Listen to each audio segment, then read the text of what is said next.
पहिली गोष्ट सांगतो की मी या गावाला का आलो. मी असं पाहिलं की ज्याच्यावर अन्याय होतो त्याच्याबद्दल समाजाला तिरस्कार वाटतो. हे बलात्कार झालेली बाई असेल तिलाच जोड द्यायचं, आत्महत्या केलेला शेतकरी असेल त्यालाच जोड द्यायचं, अशी मानसिकता आपली आहे. ती मानसिकता आधी तशीच आहे का हे तपासण्यासाठी मी आज इथं आलो. आणि मला आनंद या गोष्टीचा आहे की जसं मोहनदादांनी सांगितलं की गावकऱ्यांनी उत्स्फूर्तपणे आलेले नाहीत. ओके, आम्ही काही महात्मा गांधी नाही की आमच्या शब्दाला लोकांनी लगेच प्रतिसाद द्यावा, नाही आले. पण मला जे निरीक्षण झालंय माझं तुमच्यावरून माझं असं निरीक्षण झालेलं आहे की या गावामध्ये ज्यांनी आत्महत्या केली त्याच्याबद्दल तिरस्कार नाही. काही लोकांना त्याच्याबद्दल सहानुभूती आहे आणि काही लोक तटस्थतात.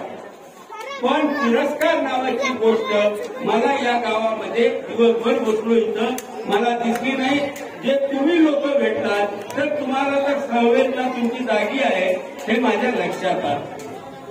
काय होतं माहितीये का की जो शोषक असतो त्या शोषकाला आपण शरण जातो आणि ज्याचा बळी गेलेला असतो त्याला आपण वाऱ्यावर सोडतो.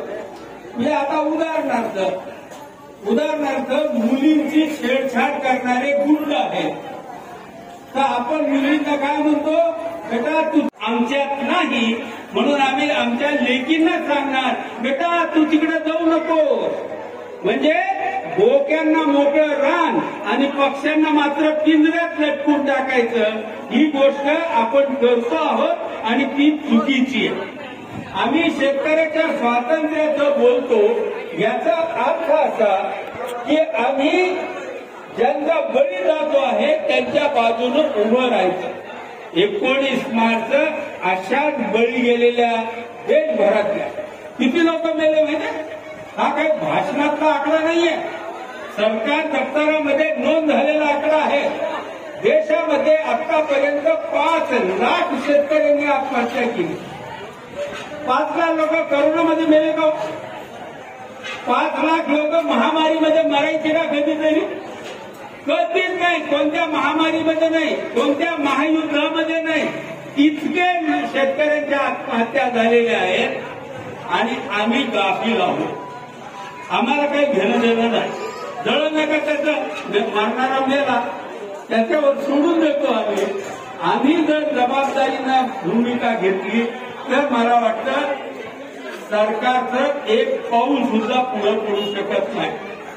त्या ओबामा ज्या वेळेला अमेरिकेचा प्रेसिडेंट होता तिथे शाळेमध्ये एखादा कोणीतरी गुंड आला आणि गोळीबार केला. ओबामा त्या शाळेत गेला, रडला आणि रडलंच नाही. मी तुम्हाला महत्वाची गोष्ट सांगतो, त्यावेळेला अमेरिकेचा झेंडा अर्ध्यावर आणला. आमच्या देशामधला पोशिंदा मरतो, एकट्या दुकट्यानं नाही, 5-5 लाख लोक मरतात.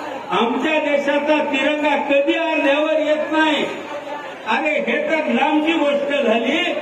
आमच्या देशाच्या पार्लमेंटमध्ये साधी श्रद्धांजली अर्पण केलेली. साधी. हे काँग्रेसवाले काय आणि भाजपवाले काय एक जात हरामखोर आहे. या हरामखोरांना शेतकऱ्यांची काही घेणं देणं नाही. मी तुम्हाला सांगतो की जर यांना शेतकऱ्याची घेणं देणं असतं तर आजपर्यंत श्रद्धांजली नसती व्यक्त केली. त्यांनी 2 मिनिटं उभं राहायचं नाही, उभं राहिले ना पार्लमेंटमध्ये ना विधानसभेमध्ये. मग आमच्यासारख्या लोकांना पुढे यावं लागलं की अरे आपण संवेदना व्यक्त करू, आपण श्रद्धांजली अर्पण करू, त्यांना येईल लाज तेव्हा येऊ द्या. आम्ही आज ते करायला पुढे आलेलो. म्हणून गेल्या 9 वर्षापासून 2017 पासून हा उपोषण सुरू आहे. लाखो लोक करतात. हे उपोषण फार सोपं आहे. तुम्ही काम करत करत उपवास करा.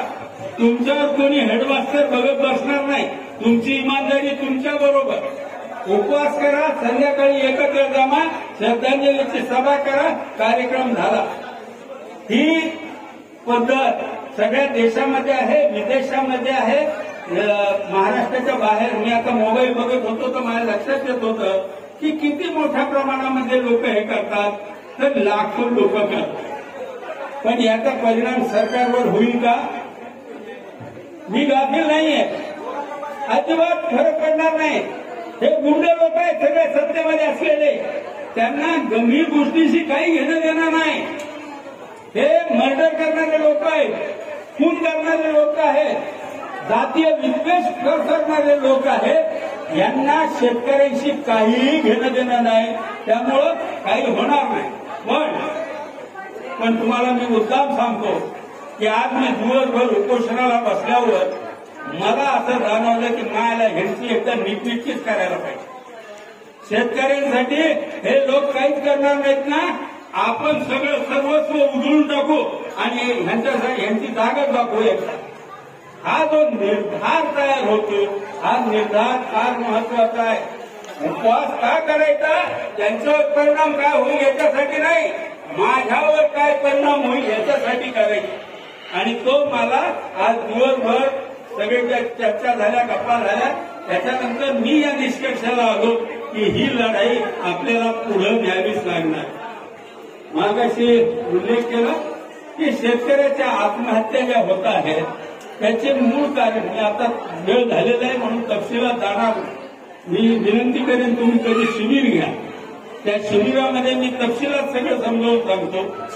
3 कायदे आहेत. एक आहे सीलिंगचा कायदा. सीलिंगच्या कायद्याला मराठीमध्ये नाव आहे कमाल शेत जमीन धारणा कायदा. सगळ्या जमिनीवर सीलिंग नाही, फक्त शेत जमिनीवर आहे. म्हणजे कारखानदार हजारो एकर जमिनी ठेवू शकतात. तुम्ही कोरडवाहू असाल तर 54 एकर, बागायत असाल तर 36, 18 किंवा 8. जर समजा 12 पाण्याची सोय असेल तर 8 हे टप्पे टाकून दिलेले आहेत. मी तुम्हाला विचारतो, अरे जर आपण लता मंगेशकरला सांगितलं असतं की बाई तू चांगलं गाते पण फक्त वर्षाला 12 गाणे गायचे, असं बंधन टाकलं असतं तर लताबाई आपल्याला मिळाली असती का? सचिन तेंडुलकरला आपण सांगितलं असतं 50 रनच्या वर काढायचं नाही, तुझ्यावर सिलिंग.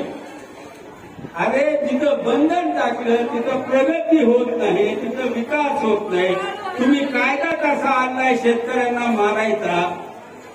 त्यामुळं शेतकऱ्यांची दुर्दशा या कायद्याने झाली. मी त्याचा तपशील नंतर सांगेन. आवश्यक वस्तू कायदा नावाचा दुसरा एक कायदा आहे जो भाव ठरवतो. हा कायदा इंग्रजांनी आणलेला होता, तोच कायदा आमच्या देशामध्ये नंतरच्या सरकारने स्वीकारला.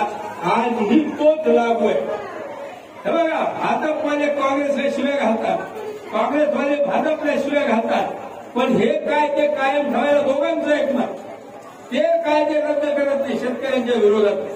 म्हणजे मोदी सरकार आयात करणार कापसाची निवांतपणे, भाव पडले तर पडले, त्यांना काही घेणं देणं नाही. किंवा सोयाबीनची एकच परिस्थिती अत्यंत वाईट झाली, हे सगळं पाम ऑइल तुम्ही आयात करणार. आवश्यक वस्तू कायद्याचा वापर हे दोघंही सरकार करत आलेली आहेत. शेतकऱ्यांचा कुणी वादी नाही म्हणून तुम्हाला स्वतःच उभं राहावं लागणार. ही अत्यंत कठीण परिस्थिती आलेली आहे. विशेषतः ज्यांची उपजीविका फक्त शेतीवर आहे ते लोक खूप संकटात आहेत. मी स्वतः सरकारला अशी सूचना केलेली आहे की शेतीवर पूर्णपणे अवलंबून असणाऱ्या लोकांना तुम्ही 18,000 रुपये महिना द्या. त्यांच्याकडे 18,000 रुपये महिना आल्यावर त्यांच्या आत्महत्या थांबतील. कारण चतुर्थ श्रेणी कर्मचाऱ्याला केंद्र सरकारनं कायदा केलाय 18,000 रुपये देण्याचा. तोच कायदा आमच्यासाठी लागू करा आणि आम्हाला मोकळ करा, अशी मागणी केली. ते ऐकतील नाही ऐकतील मला माहित नाही. पण मित्रांनो, आज तुमच्या गावामध्ये येऊन मला सार्थक झाल्यासारखं वाटतं. आपण सगळेजण मिळून आज बी पेरलं. हे बघा, त्याला बी लहान असतं, मी काय एवढं मोठं झाडावरून मोठं असतंय, मी एवढंच असतं. हे बी पेरण्याचं काम आपण आज केलेलं आहे. याचा निश्चितपणे वटवृक्ष होणार आहे. नव्या पिढीतले लोक आपल्या सोबत आहेत आणि हे नवं जग निर्माण करणारे आहेत. त्यांच्यावर मला पूर्ण विश्वास आहे. आपण ही लढाई पुढे नेऊ. आजच्या उपोषणाच्या कार्यक्रमाला ज्या लोकांनी सहकार्य केलं त्या सर्वांचे आभार. विशेषतः बालाजी आबादार सरांचे व्हिडिओ जर आला नसता तर कदाचित मला हे गाव माहीत सुद्धा झालं नसतं. तर त्यांच्या व्हिडिओमुळे मी इथपर्यंत आलेलो आहे. हे दादा यांनी 39 किलोमीटर पायी चालत ते इथं आले. त्यांनी हे सगळे जे लोक आहेत या लोकांच्या त्यागामुळेच ते सगळं उभं राहत आहे. मी त्या सर्वांचा आभार मानतो आणि थांबतो.